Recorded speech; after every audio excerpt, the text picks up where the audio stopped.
hindi nawawalan ng katuluhan ang inyong mga gawa.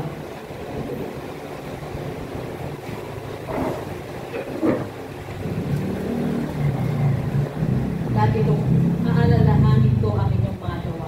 Manatili lamang kayong pagtis. Amen. Good morning sa inyo lahat mga kapatid. At tulad ng message na aalalahanin lagi ng Diyos ang ating mga gawa. Ay, sorry. Sorry. Second Sunday nga nakakalimutan ko. sorry.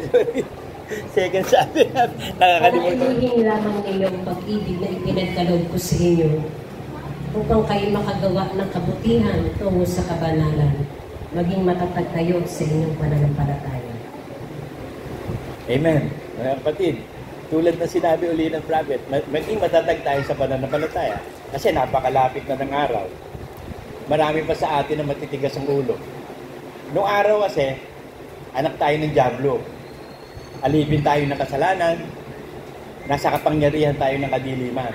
Pero nung gawinan ng Diyos na palayain tayo sa kadiliman at dinala tayo sa kagilagilalas na liwanag, ginawa ng Diyos, siya na gumawa ng paraan. Ni-renewed niya yung ating spirit na sutil, no? O yung spirit na masama. Ni-renewed niya yun, binago niya, renewed spirit. Para naibigay niya yung Holy Spirit, para yung kumpletong proseso ng pagliligtas magawa ng Holy Spirit. So, nandun tayo ngayon sa estado na may Holy Spirit na tayo. Ngayon, kung hindi tayo susunod sa Holy Spirit, mag-grieve siya, baka iwanan tayo. So, ang gagawin natin, magiging masunurin tayo. Excuse me, wag na tayo magiging matigas ang ulo. Kasi kapag ikaw matigas pa rin ang ulo, may grace period eh. Lahat ng bagay may grace period. Pag yung grace period na yun natapos mo na, at hindi ka pa rin nagpapakabanal-banal, matigas pa rin ang ulo mo, wala nang kagamutan, sabi sa Proverbs 29.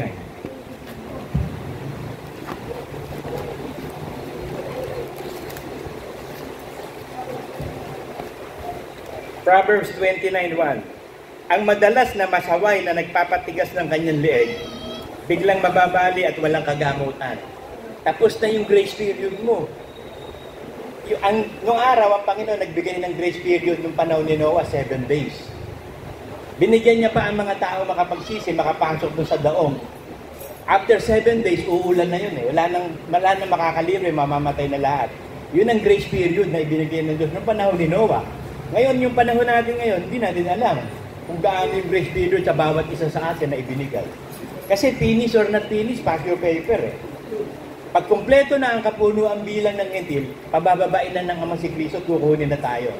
Ngayon, ang kailangan natin gawin, maging spiritually prepared tayo lagi. See to it na lagi kang handa. Magpapakabanal-banal ka. Yun ang solusyon eh. Kasi pag nakita ng Diyos nagpapakabanal-banal ka, sumusunod ka sa Kanya, ipipreserve ka niya. Sabi sa Psalm 145:20.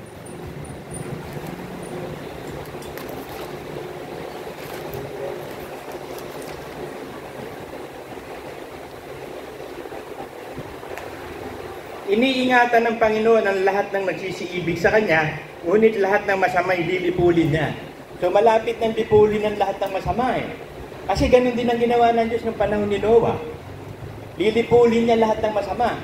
May nakita siyang 8 na pwedeng iligtas. Yun lang ang nasa loob ng daong ng arko ni Noah. After 7 days of grace period, wala na. Umulan na. Humahabol yung iba, wala na. Sarado na ang pintuan eh. Meron pang isang case. Lumapit si Jesus Christ sa fig tree. Sabi niya doon, meron tagapamahala doon. Sabi niya, ba't wala ako makuha bunga dito sa fig tree? Nakakasikip lang to dito. Bunutin mo na yan. At sabi nung tagapag-alaga, Panginoon, bigyan pa natin ng isang pagkakataon pa. Grace period na 1 taon. Kapag po, hindi nagbago, ganun pa rin siya, hindi nagpakabanal, bunutin mo na. So may grace period talaga mga kapatid. Katulad ng panahon ni Noah, nagsisiinom, nagsisikay, nagsisipag-asawa. Normal ang buhay. Yung ibang mga hindi naman talaga naniniwala kay Noah, bali wala. Hindi nila pinaghandaan. Kasi masasama ang mga tao noon. Gusto ng lipo, kaya nilipol ng Diyos. Ito na yung susunod ngayon. Katulad din ng panahon ni Noah, nagsisipag-asawa, kumakain, normal ang buhay, biglang dadating sa kanila kapahamakan. Kasi hindi sila ready. Ang nakakapag-ready lang, tayong mga anak ng Diyos. Yung mga anak ng Diablo, hindi pa kapag-ready yun. Walang Holy Spirit yun eh. Tayo, ginagawa ng Holy Spirit, ginuguardiyahan tayo, tinuturuan tayo, para ma-preserve. Sabi sa Psalm 31:23.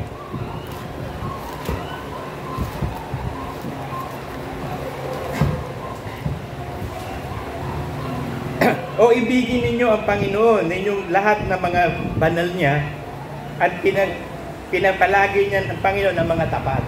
So yung tinawag, hinirang, ginawang tapat. Yun ngayon ang ipipreserve ng Diyos. Ang tinatawag doon, saints, mga banal. So tayo mga banal na saints na, ipipreserve tayo. Pero kailangan maging faithful. Kasi sisiguraduhin ng Diyos ang kaligtasan natin. Kasi hindi siya pwede magsinungaling, nangako siya eh. Ang sino mang mananatili sa Panginoong Yesus susunod ng buong puso, ililigtas niya eh. So, inihahanda ng Ama ang kumpletuhang bilang ng hentil ngayon. Pag naikumpleto na ang bilang ng hentil, sasabihin ng Ama kay Kristo, ipaghanda mo na sila ng kalalagyan nila, sabi sa John 14. At pag nakapaghanda na ang Panginoong Yesus ng kalalagyan natin doon sa langit, bababa na siya upang kunin tayo at hindi na tayo mahihiwalay kay Kristo kailang paman. So mag-iingat lang tayo sa pagiging matigas ang ulo. Kasi pag naubos yung grace period, wala na. Wala na kagamutan, sabi ng Proverbs 29:1. Hanggat may pagkakataong pambuhay tayo, niloloob ng Diyos na manatili ang ating bunga, yumaon tayo manatili ang ating bunga sapagkat hinirang niya tayo. Hindi natin siya hinirang. Inibig niya muna tayo, kaya nakakaibig tayo. Kasi kaya niya inibig tayo, alam niya kung sino anak ng Diyos eh. Alam niya kung sino yung tatanggap sa Panginoong Yesus, yun ang inibig niya. Kaya sabi, hindi niyo ako hinira ko kayo. Alam na ng Diyos eh. From the first to the last, alam na niya eh. From the beginning to the end. Hindi pa nililikha ang lahat ng bagay, nakakilala na tayo. So para maihanda ang kaligtasan, ibo-born again. I-renew ang Spirit, ilalagay ang Espiritu Santo, aalisin ang pusong bato. Pinalitan na ang datihang pagkatao natin. Meron na tayong bagong pagkatao. New resurrected life of Christ. So, yun na yung nakakamit yun sa pananampalataya. Pagtiwala ka, maniwala ka, na bago kang nilalang. Kasi pag bago kang nilalang, hindi ka nasusunod sa pita ng laman eh. Kasi bago ka nang nilalang eh. Hindi nagkakasala yun eh. Maaalagaan ka ng Espiritu Santo pag na-born again ka talaga. Kaya, except a man to be born again, he cannot see and enter the kingdom of heaven.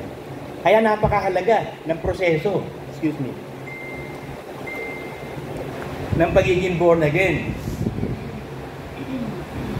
Mapalad yung mga ang kasalanan ay hindi na ibinilang ng Diyos na kasalanan. Psalm 32:1.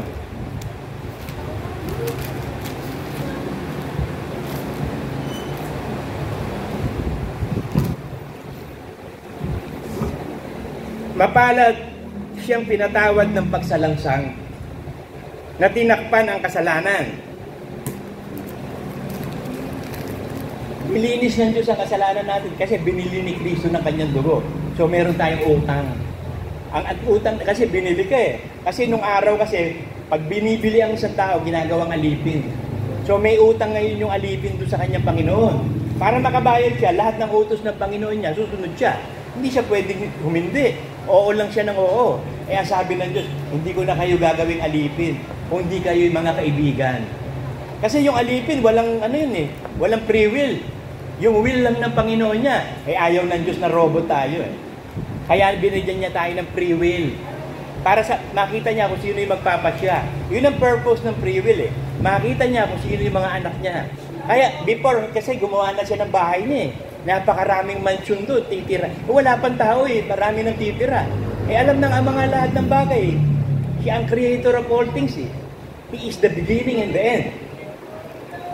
Sabi sa 1 John 3:4, yung tungkol sa kasalanan.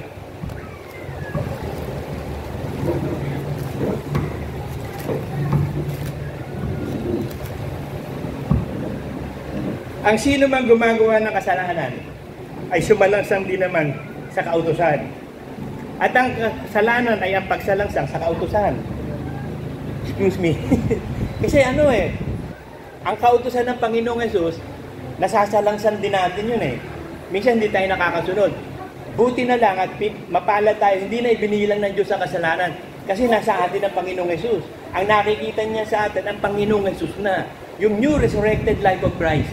Yun ang tinitignan ng Ama sa atin, si Kristo. Kasi si Kristo lang ang kinalulugdan ng Ama. Nasa iyo si Kristo, kalulugdan ka rin. Hindi ibibilang ang kasalanan. Kaya mapalad tayo. Inaalala ng Diyos na tayo galing sa alikabok. Na mahina talaga tayo. The flesh is weak, but the spirit is willing. Gustong-gusto natin magpakabanal-banal, di ba? Pero alam ng Diyos yung katawan natin, nandiyan ang kasalanan. Wala na, unrepairable. Hindi pwedeng ma-repair ang katawan So, ang solution ng Diyos, palitan. Forever and ever na pangako, gagawing glorified body. So, sinunod ng Diyos ang lahat ng bagay. Ang importante lang, matakot tayo sa Diyos. At sundin natin ang lahat ng kanyang kautos. Sapagkat this is the whole duty of man. Nabubuhay ako upang sambahin ka. Di ba kinakanta natin yun? Nabubuhay tayo upang sambahin. Ano sambahin ka? Sundin mo ang kautusan. Pag sinasamba mo ang Diyos, sinusunod mo lahat ng kanyang kautusan. Kaya nagiging perfect tayo. Hindi tayo natitiso sa salita James 3:2.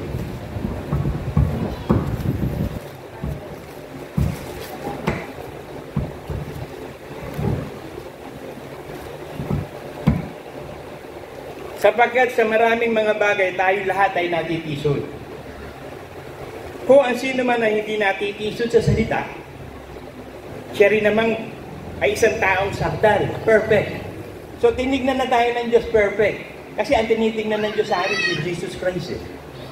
Kaya perfect ang tingin ng Diyos sa atin kasi hindi tayo natitisod sa salita. Lahat ng utos ni Kristo, sinusunod talaga natin. To the level na talaga nagtitiis tayo, nagtitiyaga. Kita ng Diyos yun Minsan nagkakamali ka, sabi naman ng Diyos, walang matuwid o mabuti na hindi nagkakasala Minsan nasusuway natin utos ni Kristo, tinakpan na ng Diyos yung kasalanan, kaya mapalad yung hindi ibinilang ang kasalanan. Tayo mga anak ng Diyos yun. Kaya ngayon, kailangan maghanda tayo sa pagdating ng Panginoong Jesus.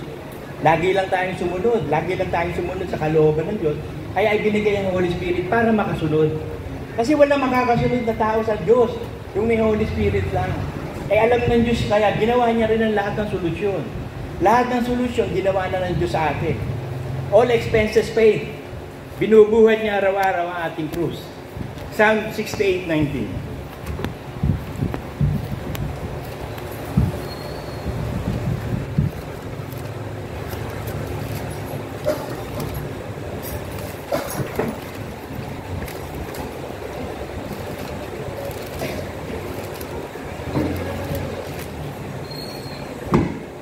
Purihin ng Panginoon na nagpapasan araw-araw ng aming pasan. Kasi ang pinapasan natin, magpasan kayo ng krus na ito'y salita ng kautusan ni Kristo. Ang krus na pinapasan natin, kautusan ni Kristo. Ang ginawa ng Diyos, para masunod natin ang kautusan ni Kristo, pinapasan niya rin araw-araw. Lahat ng pasan natin. Kaya tayo nakakasunod sa Diyos Kasi may Holy Spirit na pumapasahan ng salita ng Diyos para magawa natin. Ginagawa tayong perfect. Bagamat natitisod tayo sa maraming bagay, ibinilang tayong banal. Kasi wala nang kasalanan Kaya ligtas ka The wages of sin is death. Wala nang kapangyarihan ng kamatayan sa atin The law of sin is death. Wala nang kapangyarihan. Natalo na. Kaya nga si Lucifer, tuwan-tuwa nung maipapako niya si Kristo na matay. Hindi niya alam, katalunan niya yun Talagang bobo. Sa sobrang dunong nito na bobo. Akala niya nanalo siya. Bata pa, pinapatay na hindi pwedeng patayin ng bata. Bakit? Kasi nga, magtuturo pa, magpipreach pa ng gospel Tapako ba sa krus Papako mo ba sa krus yung bata? Pagdating kay Poncio Pilato, ano yan? Ano kaso yung batang yan? Yung nga kaso ni Kristo, hindi na-approve Kaya nga hugas kamay si Pilato Walang pruweba Blasphemy ang kaso Anong malay ni Pilato dun sa religion ng mga Hudyo? Kaya ang ginawa niyo, para ma-fulfilled na mamatay si Kristo sa krus, meron tinatawag na ililigtas ang isang prisoner pag Passover. Kaya pinapili ni Pilato, o sige, itong Jesus Barabbas or Jesus of Nazareth. Ang pinili nila yung Jesus na Barabbas.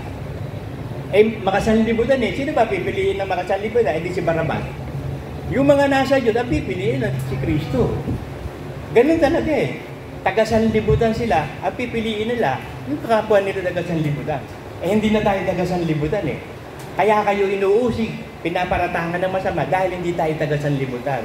Kaya sabi ni Kristo, uusigin din kayo. Katulad ng pag-uusig sa akin. Sapagkat ako ang unang inusig, uusigin din kayo. Kaya huwag kayo magtataka. Sa opisina ninyo, kapitbahay ninyo, sa eskwelahan, wala ka namang ginagawang masama. Bakit naiinit sa'yo?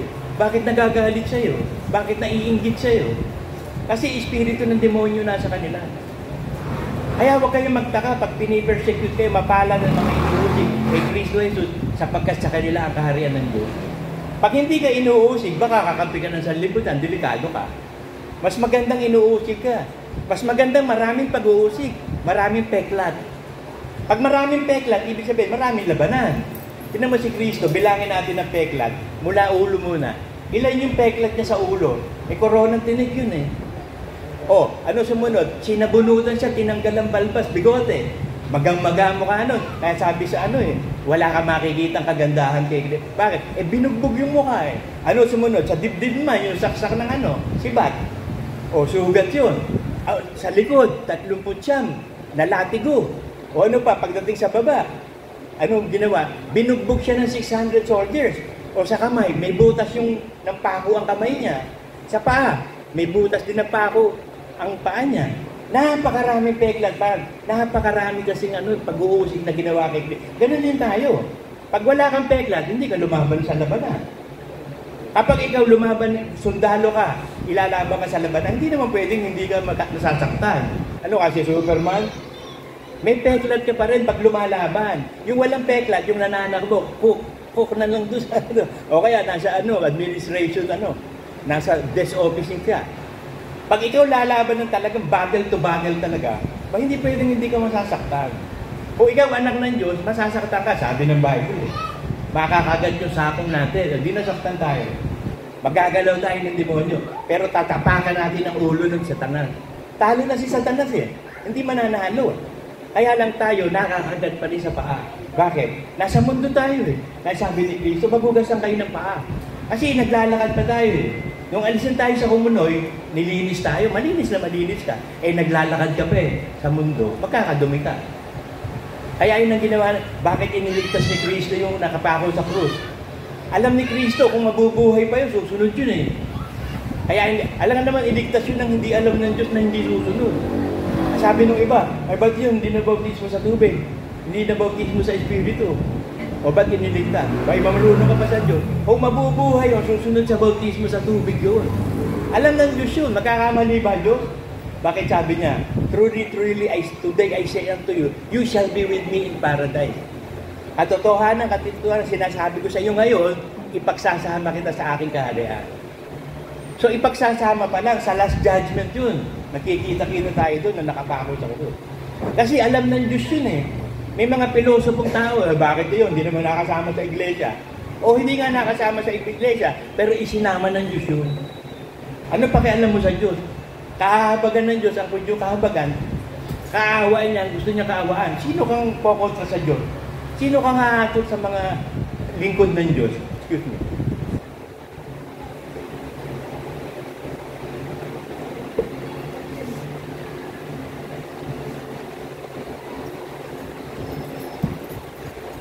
So, ang gagawin natin, para ma-maintain natin yung kaligtasan, be on guard. Watch and pray. Be on guard. Kasi pag nagwa-watch ka lang, di ka makakasama Kaya sabi natin, pag may nag-aaway na aso, huwag kang gigit na Sa tao din, pag may nag-aaway na tao, huwag kang gigit na. Bandang uli, ikaw may kasalanan.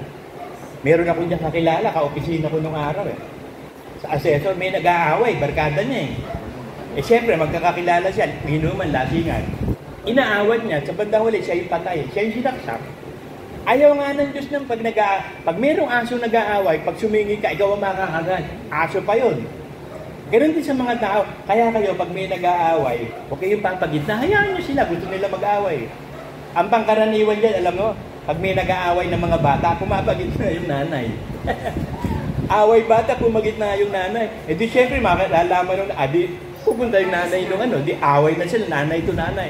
Una, talagang children to children, nanay to nanay. Mababalitaan ng tatay. Susugod yun. Nabalitaan, di yun. Pag yung lalaki, patayan na yun. Kasi yung babae, sabunutan lang. Kasama na yung buong pamilya.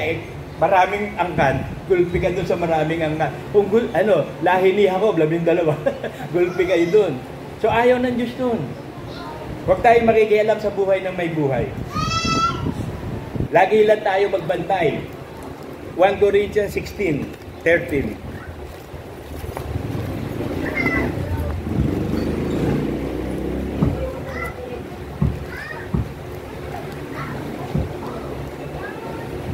Kayo magmasid, sabi sa Lord, di ba? Magmasid ka, manood ka lang. Dito mo malalaman kung emotional ka. Manood ka ng soap opera. Manonood ka ng soap opera, masamang tao doon. Galit ka. Kasama ka na nila. Nasa labas ka nila, nanonood ka lang eh. Ibig sabihin, emotional ka pa. Meron aping-api na, umiiyak ka. Ba't ka umiiyak? Yung ba? Nakita mo, ano pakialam mo doon sa pinapanood mo? Man doesn't live by emotion, but the just shall live by faith. Mabubuhay tayo sa pananampalataya. Hindi sa emosyon, hindi sa pag-iisip. Sa pananampalataya tayo mabubuhay. At pag hindi ka kinalugdan ng Diyos, dahil umaatras ka, huwag kang aatras. Sabi sa Hebrews 10.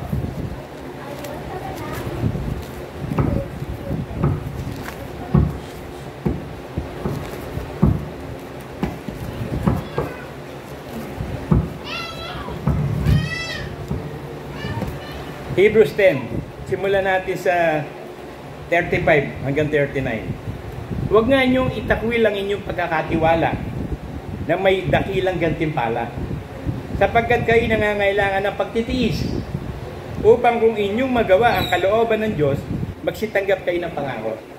Sapagkat sa madaling panahon siyang pumapariti darating at hindi na magluluwag. Ngunit ang aking lingkod na matuwid ay mabubuhay sa pananampalataya. At kung siya umurong, hindi ko kalulugdan. Ngunit tayo hindi doon sa nagsisibalik sa kapahamakan, kundi doon sa mga may pananampalataya sa ikaliligtas ng kaluluwa. Kasi kung magiging matigas pa ulo mo ngayon, nag-iipon ka.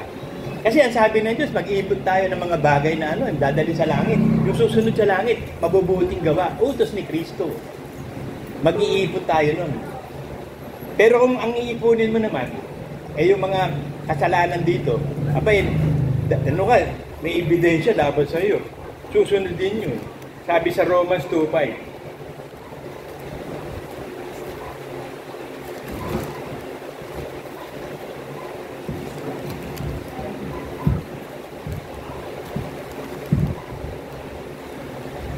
Pag hindi ka pa nagdi-decision ngayon na magpakabanal-banal, magiging masuwayin ka. Paano kung maiksi ang grace period na binigay sa'yo? Isa impyerno ka na. Kaya habang may buhay, may pag-asa. Habang nabubuhay pa tayo, sumunod lang tayo ng sumunod. Kasi pag hindi, ang iipunin mo, sa kapahamakan. Sabi sa Romans 2:5, dadapot ayon sa inyong katigasan at inyong pusong hindi nagsisisi, ay nagtitipon ka sa inyong sarili ng poot sa kaarawan ng kapuotan, ng paghahayag ng Diyos at sa paghuhukom ng Diyos. Kasi malapit na paghuhukom eh. Pero bago mag-last judgment, i-judges na muna ang iglesia. Judgment begins in the house of God. So mauunang hatulan ng Diyos ang iglesia. So magkakaroon muna ng rapture. Yun ang judgment of God, rapture. Kung tunay kang Kristiyano, sumusunod ka, nagtitiis ka, kukunin ka ng Diyos. Nabuhay. Yung mga patay naman, bubuhayin yun. Yun ang first resurrection. Yun ang first judgment. Kaya magkakaroon ng last judgment para sa pupunta sa impyerno na yon. Kasi hindi tayo hahatulan. Bubuksan doon sa langit ang mga libro ng Book of Life, Book of Good Works, bad or right good deeds. So ang mangyayari doon, bubuksan yun. Ang mga unbeliever nandun sa aklat ng tama at mali. Kasi sila yung kumain ng bunga ng pag-aalam ng tama at mali. Naaayon sa kanila kung ano tama at mali. Iisa lang ang tama, ang Diyos lang. Iisa lang ang mabuti, ang Diyos lang. Iisa lang ang daan, at ang Diyos lang, si Kristo lang. So there's no way out. Kailangan mo accept a man to be born again. Yun lang ang solusyon sa atin. Mapalad tayo, na born again tayo, nirenewed yung Spirit, ibinigay ang Holy Spirit, nakasulat ang pangalan natin sa aklat ng buhay. Huwag lang tayong, maging matigas ang ulo, baka maubos yung grace period. Mababali leeg mo, wala na pag-abutan. Yun ang sinasabi ng Bible. Kaya sabi dito sa Romans 2:6-7, na siya ang magbibigay sa bawat ayon sa kanyang mga gawa. Sa mga, yan ang message kanina eh. Hindi pinawawalang bisa ng Diyos sa mga gawa natin.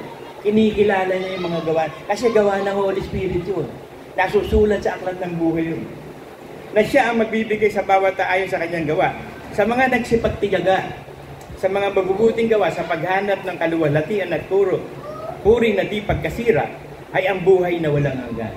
So nakakapiyan tayo kapag magpapatuloy ka sa pananampalataya, susundin mo lahat ng utos ni Kristo, buhay na walang hanggan yun. Sigurado ka doon.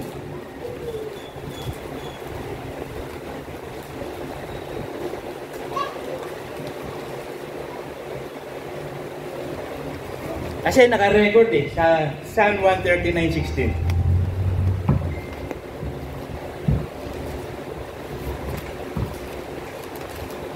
Araw-araw, lahat ng gawa natin naka-record sa aklat ng buhay. Kaya galit na galit ang Diyos eh. Sa mga masasama, araw-araw may masama eh. Kaya araw-araw lumilindol. Yung iba hindi na ibabalita, pero araw-araw lumilindol. Kasi araw-araw galit ang Diyos. Angry everyday. Sabi dito sa 16. Psalm 139:16. Nakita ng iyong mata ang aking mga sangkap na di sakdal. At sa iyong aklat ay pawang ng asulag, kahit na ang mga araw na itinakda sa atin. So, lahat ng everyday, nakasulat ang lahat ng gawa natin. Kasi yun ang susunod sa langit eh. Yun ang magpapatotoo yung gawa na. Kaya ang magtitipunin natin dito sa lupa, yung lahat ng utos ni Kristo. Ay, pag ikaw sumusuway, ang natitipon mo naman, yung galit ng Diyos naman. Saan ka ba? Sa impyerno ka ba o sa langit? Kung sa langit ka, gawin mo inuutos ng may gawa ng langit at lupa. Kung gusto mo sa impyerno, huwag ka na gumawa. Stay put ka lang dyan, impyerno ka na. Gawin mo lang ang gusto mo, impyerno ka na. Kaya nga napakakitid ng daan, napakakipot ng daan, napakakitid ng daan, napakakipot ng pintuan. Doon sa maliligtas. Pero malapad yung sa pupunta sa impyerno. Bakit? Libre doon eh. Pwede lumakad yung lalaki doon, may 10 kabit. Maluwag ang daan eh. Pero sa, hindi ka pwede magkabit. Eksaktong-eksakto ka lang doon at yung asawa mo. Sa bakitid ng daan na yun. Makipot na pintuan. Kaunti lang makakasumpo na, hindi marami maliligtas. Kaunti lang, munting kawan lang.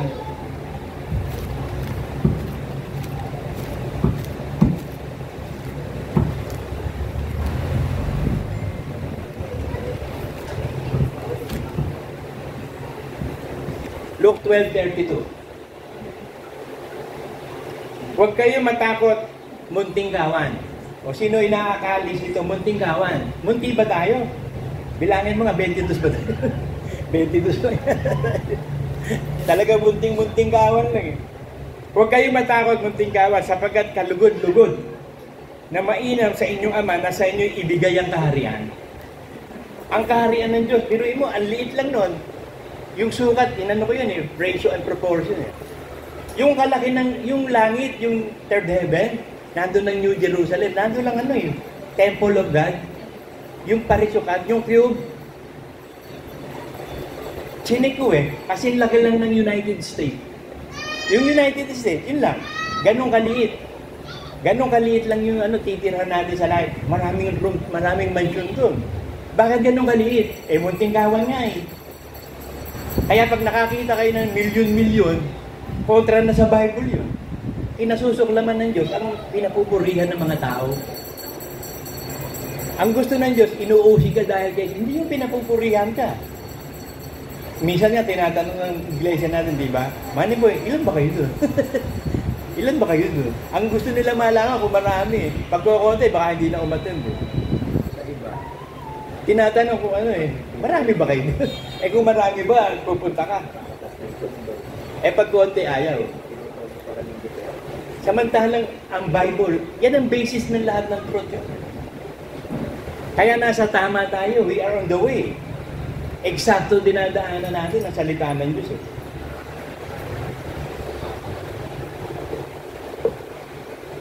Kasi pinag-aralan ko lang itong iglesia na to kay Brother Manny. Tinitignan ko kung talagang sugo si Brother Manny. Kasi kung hindi sugo, di sayang ang pananampalataya. Kasi ang mga sinugulan ng Diyos, ang may power. Sabi sa sa Psalm 127.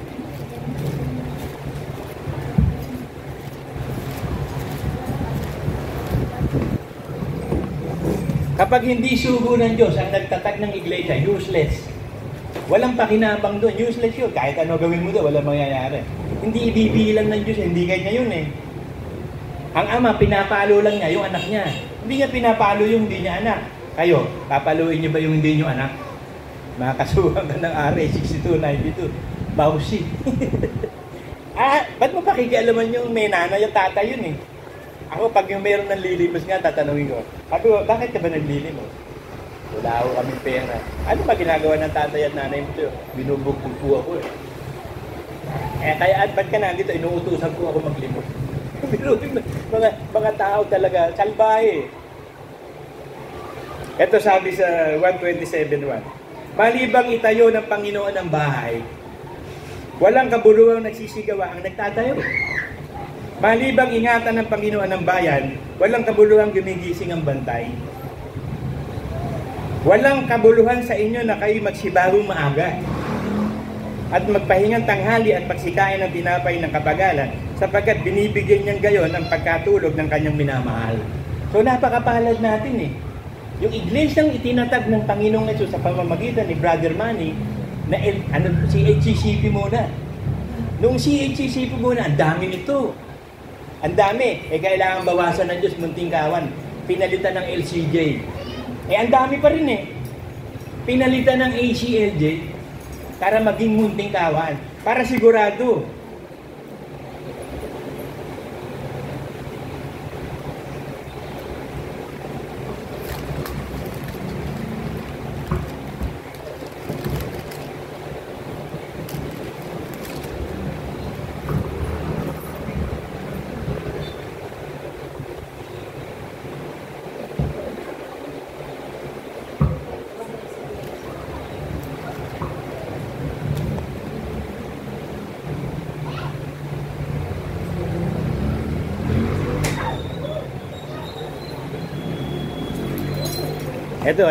Ito yung patunay na ang hinirang ng Diyos munting kawan. Deuteronomy 7:7. Talagang number of God talaga, 7:7.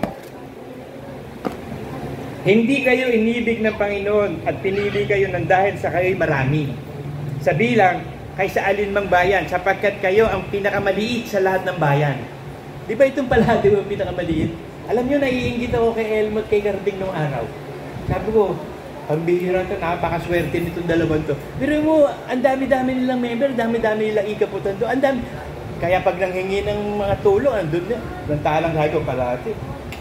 Konti-konti na kami, ang hirap-hirap pa magkulekta. Pero ang small but terrible pala palati. Hindi pala ako dapat maingot kay Elmo at Carding. Dapat pala ako maawa sa kanila. Pagkat tayo nga ang nailang eh. Sabi sa Zechariah 13 eh.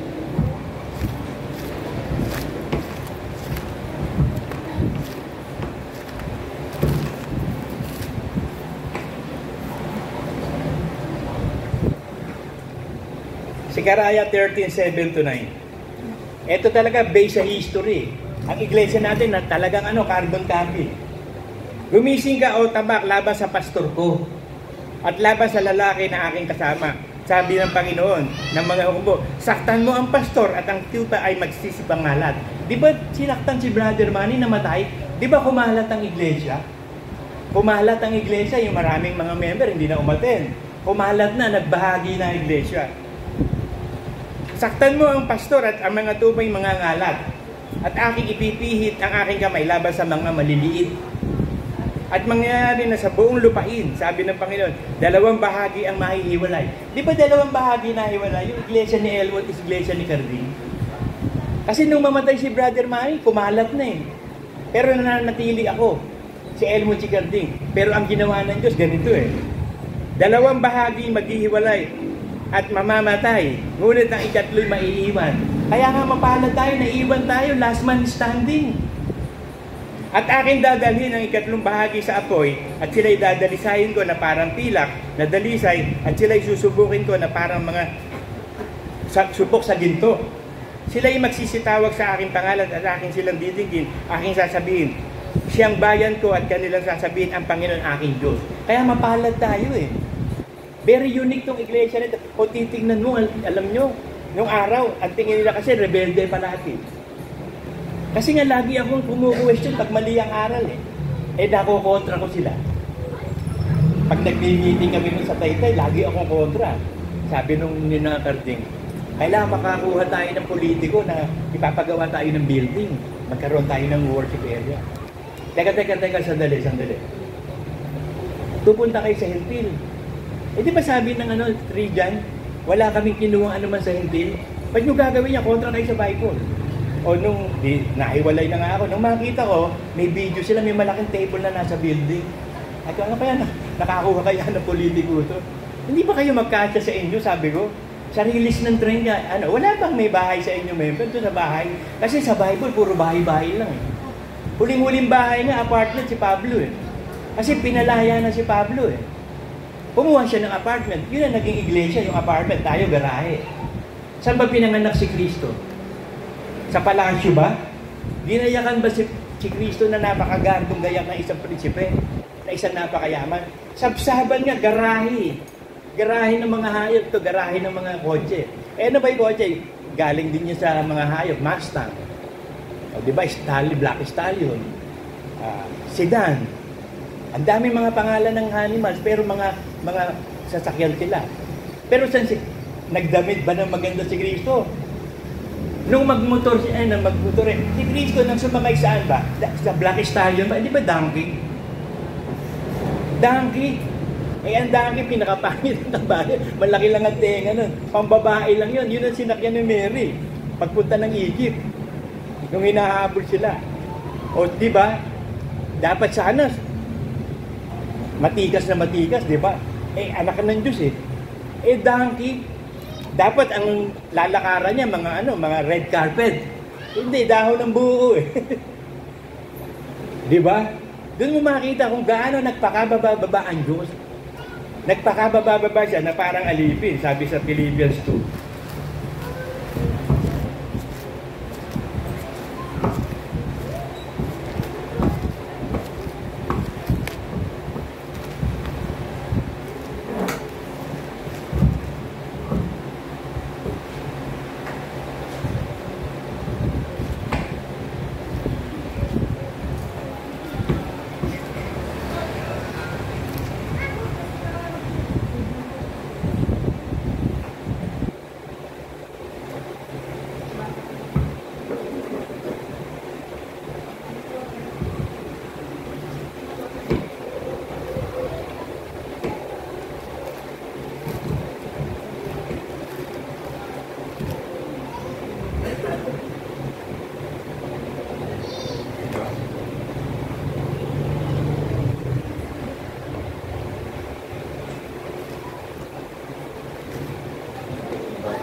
Ito 2.6, Philippians 2.6. Na siya bagamat nasaan yung Diyos, ay hindi niya inaring isang bagay na nararapat panangnan ang kapantay niya sa Diyos. Kundi bagkus hinubad niya ito at nag-anyong alipin. Nakitulad sa mga tao. At palibas ay nasumpungan sa anyong tao, siya'y nagpakababa sa kanyang sarili. Masuno rin hanggang sa kamatayan. Oo, sa kamatayan sa krus. Biruin mo, imagine mo, ang Diyos naranasan maging tao. Na-experience ng Diyos na maging tao. Kaya alam niya kung ano tao. Kaya nga walang ginawa si Kristo kung hindi humingi, mag-pray, humingi ng tulong sa Diyos eh. Hindi kaya ng tao. Kaya kinikilala ng Diyos ang kahinaan natin. Kung mo alam ng Diyos na nailigtas. Antimano, alam na niya eh. Hindi pa nililikha ang langit at lupa. Kilala na tayo ng Diyos eh. Sabi sa Ephesians 1:4.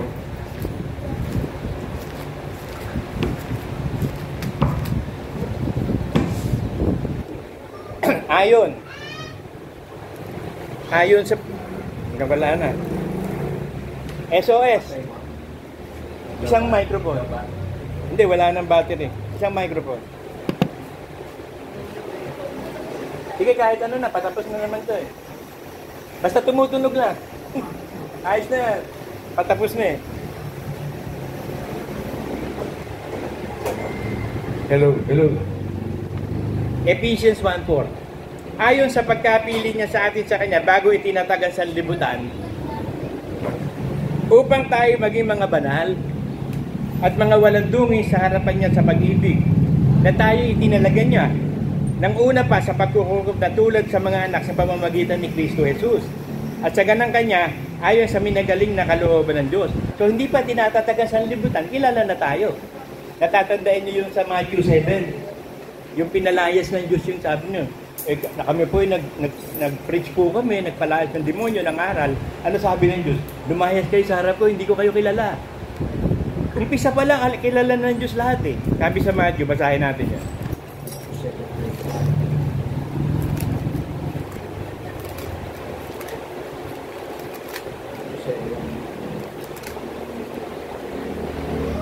Matthew 7:21-22. Hindi ang bawat nagsasabi sa akin, Panginoon, Panginoon, ang papasok sa kaharian ng langit, kundi ang gumaganap sa kalooban ng aking Ama na nasa langit. Kasi kahit demonyo, sa nagsabi, Panginoon, Panginoon, paparusahan nyo na ba kami? Kilala na ni si Kristo eh. Yung 7 sons of Sheba. Kung nakikita nila, nagpapalayas ng demonyo si Pablo. May naposes doon. Hindi naman sila kilala ng Diyos, hindi sila anak na Diyos. Pinuntahan, pinalalaya, sabi ng 7 sons of Sheba, sa pangalan ng Panginoong Jesus na ipinipreach ni Pablo, lumayas siya, demonyo. Sabi ng demonyo, si Kristo at si Pablo, kilala ko kayo. Kayo hindi ko kayo kilala, kinalmot. Takbuhan yung 7 sons of Sheba, sira-sira ang mga damit. Hindi nga kilala eh. Ang importante, kinikilala ka ng Diyos. Excuse me.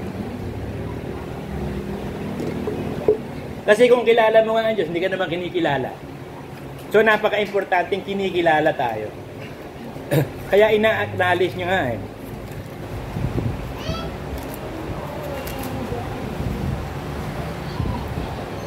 Matthew 7:22. Marami ang magsasabi sa akin sa araw na yun. Kita mo, marami ha. Yung konti, yun lang ang maliligtas. Pero yung magpalalayasin ng Diyos, marami. Marami ang magsasabi sa akin sa araw na yun, Panginoon, Panginoon, hindi ba nagsipaghula kami sa iyong pangalan? At sa pangalan mo'y nagpalayas kami ng mga demonyo? At sa pangalan mo'y nagsigawa kami ng maraming gawang makapangyarihan? At kung magkagayon, pahahayag ko sa kanila, kailanman hindi ko kayo nakilala.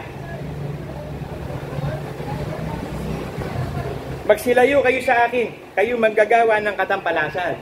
Pinalayas ng Diyos yun. So, kilala antimano, kaya mapalad tayo eh. Kita na ng Diyos kung sino. Kaya pag na-experience ako, hindi ko expected na magiging Kristiyano. Ligtas pala ako. Samantalang hindi ito ang aking ambisyon eh. Wala akong ambisyon eh. Ang ambisyon ko lang yumaman. At para mabilis yumaman, kumuha ng pera sa maraming pera sa bangko. So, yun pa lang. High school pa lang ako. Yun ang pinaplano ko. Nang-hold up ng bangko. Kaya lahat ng tanong sa amin nun, mga guidance counselor, ano ba gusto mo after this high school na graduate ka? Gusto mo ba maging doktor? Maging pulis? Ano ba ang hinanasa ng ambisyon mo? Wala ho. Ano ba gusto mo? Di yung gusto kong gawin. Yun lang naman ang gusto ko yung gusto kong gawin eh. Pero hindi pala eh. Pag may calling ka pala, kahit gusto mong gawin ang gusto mo, hahadlangan ka ng kalooban ng Diyos. Kasi ang pagtawag at ang kaloob ng Diyos hindi nagbabago eh. Gagawa siya ng paraan. Ang paraan niya, naging drug addict ako. Kasi habang sabog na sabog ako, lagi kong tinatanong ang barkada, sabi ko, pare, may Diyos ba? Bakit ba tayo nabubuhay? Syempre, sabog na sabog yung tatanungin, madingingitian ka lang, no? Walang makasagot. Nung tumigil na ako magdroga, 3 buwan lang. Tumigil ako. After that, bumalik na naman ako. Sabi ko, hindi ko pala kaya. So, nakinig na ako ng nag-preach, nagtuturo dyan. Nung makinig ako, ang sabi doon, except a man to be born, he cannot enter and see the kingdom of God. Except a man. So, maliban na isilang na muli tao. So, dapat pala isilang na muli ako. Nagtatanong ako doon sa mga pastor, ano ba yung isilang na muli? Hindi ako makontento, hindi mabigyan ng magandang kasagutan. Ang tagal pa bago ako tumanggap. Nung tumanggap ako, nung mabalitaan ko si Brother Manny, nabalitaan ko na si Brother Manny, pinag-aralan ko si Brother Manny kung sugo nga talaga. So, na-approve ko, sugo talaga si Brad. Kasi nasa kanya yung kalooban ng Diyos eh. Wala siyang itinuturo lihi sa Bible. Tapos nasa kanya yung power. nagpalayas ng demonyo. Ang naposes pa, mga yung mga nun, ano ba sa Tagalog ng nun? Mga madre. Sa simbahan pa ng Katoliko. Doon naposes, pinalayas niya. Doon ko natutunan yung pag nagpalayas ng demonyo, huwag mong hahawakan. Sabi kasi ng Brother Manny, pag kayo magpapalayas ng demonyo, in the name of Jesus Christ lang palayasin mo. Huwag niyong hahawakan. Kasi nung hawakan niya yung madre, tumalsik siya eh. Ang lakas pala ng power ng demonyo. Nung hawakan niya yung madre, tumalsik siya. Ang lakas ng sabi niya, huwag kayong hahawak sa napoposes. In the name of Jesus, you can cast out devil. Yun lang. Kaya nung tawagin naman ako dito, possess daw yung si Mirna doon sa Binod. Si Ibarra, tsaka yung asawa niya. Ay ko, ba't ako pinuputa mo? Hindi si Pastor puta. Ikaw, dalihan po tayo, palayasin mo yung demonyo. Ay ko, bakit ako? Marunong ba ako magpalayas ng demonyo? Alika, di punta ako, sama ako. Pagdating doon, nagsisisikaw. Siya daw si Satanas. Ganyan na ganyan. Sabi ni Totong sa akin, palayasin mo na. Hindi ganyan yan tong. Hindi ko alam ang pagpapalayas. Maupo tayo, mag-pray muna tayo. Di nag-pray kami ni Karina, si Karina, yung asawa niya. Nag-pray kami. Habang nagpe-pray ako, nag-thanks kami. Habang nagtatangs ako, pinatitigil kami ng demonyo. Nasasaktan daw siya. Sabi niya, tumigil na kayo. Nasasaktan ako. Ibig sabihin, powerful talaga yung gift of tongue. Di tuloy ng tuloy. Tumayo, hahawakan yung God bless this family, ibabato sa amin. Di ibinato, hindi naman tinamaan kami sa babalak. Pagtayo, tinaas ko yung kamay ko, in the name of Jesus Christ, Satan, get out. Biglang bumaksak. Pagbaksak niya doon sa hinihigan niya, mayroong bumulong sa akin na wala na demonyo. Kaya wala na yung demonyo. Bigyan nyo ng tubig. Di yun nga, binigyan ng tubig, wala na. Nagkwento. Yun daw buntot nung demonyo, nakapulupot doon sa buong bahay, ang haba ng buntot. Yun, wala yan, mga lang yun eh.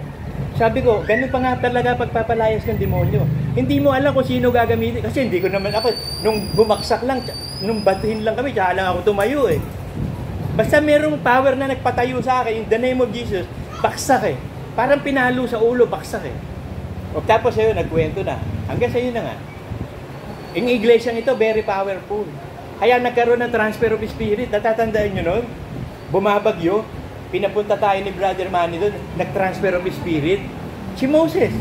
70 elders nag-transfer ng spirit. Kasi natatransfer ng spirit eh. Kaya tayo naging makasalanan. Na-transfer yung spirito na sa limutan. Anong malay ng bata? Wala namang kasalanan, bakit naging masama? Nung magkaisip, pag nagkaisip na, nagiging hari na siya ng sarili niya. Si Adan, wala pang isip eh. Kaya yung bunga ng pagkaalam ng tama at mali, magkakaroon ka ng isip, sarili mong isip. Yun ang unang ginawa ni Lucifer eh. Nagkaroon siya ng sariling kaisipan, lumaban sa Diyos. Yun ang ginawa niya kay Eva at Adan. Powerful eh. Magiging Diyos kayo. Katulad ng Diyos. Kainin mo na. Gusto niya may makasama siya. Ang dami niya makakasama sa impyerno. Hindi pa ginagawa ang dagat-dagatang apoy. Hades pa lang. So lahat ng masamang mga tao nilalagay sa Hades sa ilalim ng earth. Sa core ng earth. Tapos yun, ihahagis yung Hades, pati kamatayan, sa dagat-dagatang apoy. Malapit na yan eh. Kaya kailangan, huwag na tayong magtigas ang ulo. Maging masunod rin tayo mga kapatid. In Jesus' name, Amen!